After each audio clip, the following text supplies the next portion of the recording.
That's what it means. The deregistration is done from there, and it flies over here on the new registration, which is given to the owners of the aircraft by the NCA, and then it continues its operation here. But if so, for some reason that is not possible because of payments that are due probably every month or every quarter or something, the NCA is prepared to look at that under the Article 83Bs, which specifies that the two states will cooperate in monitoring the aircraft. What would you say has informed this new set of rules? I mean, aside the phenomenon of people using their private aircraft, you know, as some form of transport, I mean, leasing it out, as it will say. But what else has informed this new set of guidelines for private jet owners? Well, basically, as I said before, privately owned aircraft are usually from the factory designated and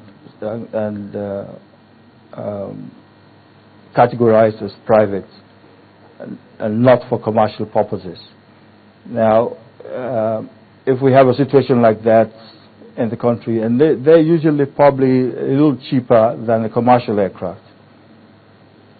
Now, when it comes to the country and start doing commercial services, it is against the rules of what the owners, sorry, what the makers of the aircraft have designed the aircraft for. Now, it has been happening in the country, and the government is basically trying to put a stop to it, because in some way it also compromises security. How rife is this practice? Could you say your question again? Sorry. How widely practiced is this practice? Well, you see, that aspect of aviation, of the aviation industry, has been neglected over the past few years.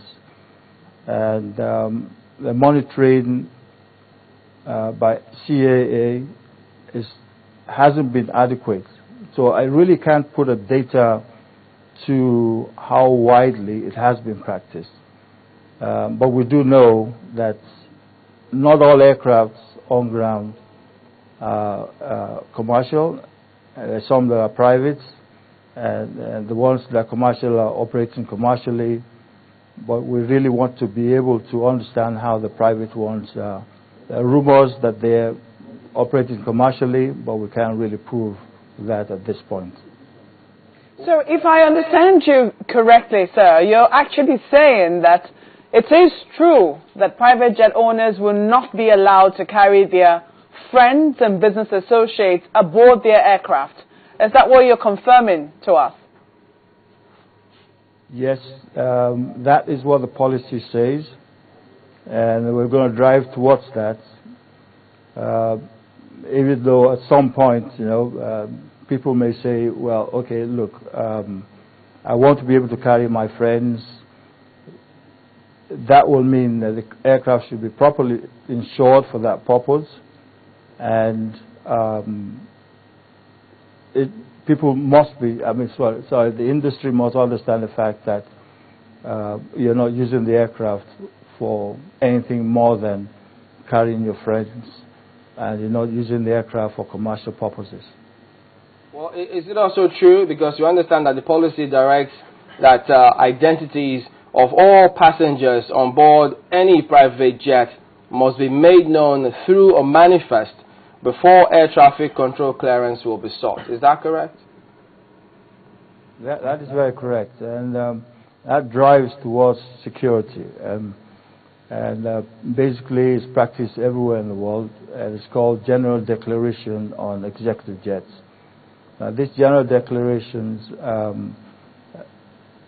basically identifies who's on the aircraft against either the ID cards, national ID cards, or passports. so we can properly identify who's on the aircraft.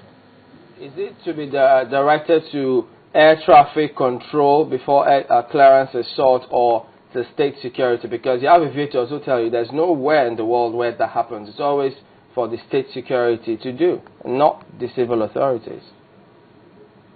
No, that's basically not true, because even for commercial airlines, as you go in, as you buy your ticket, it's properly manifested against the seat you're sitting on, and your name is there, and that's the reason why you have your identification cards presented before you board the aircraft. So it's the same thing for private aircraft. How realistic is this policy? I mean, a host of people would assume, I mean, this also applies to companies, that when they purchase their jets, they're hoping that they will be able to take on not just only their employees, but they should be able to take on business partners on board the aircraft as well. Are you saying that it's been the practice that there's been no proper insurance for these other sets of people that they take on board?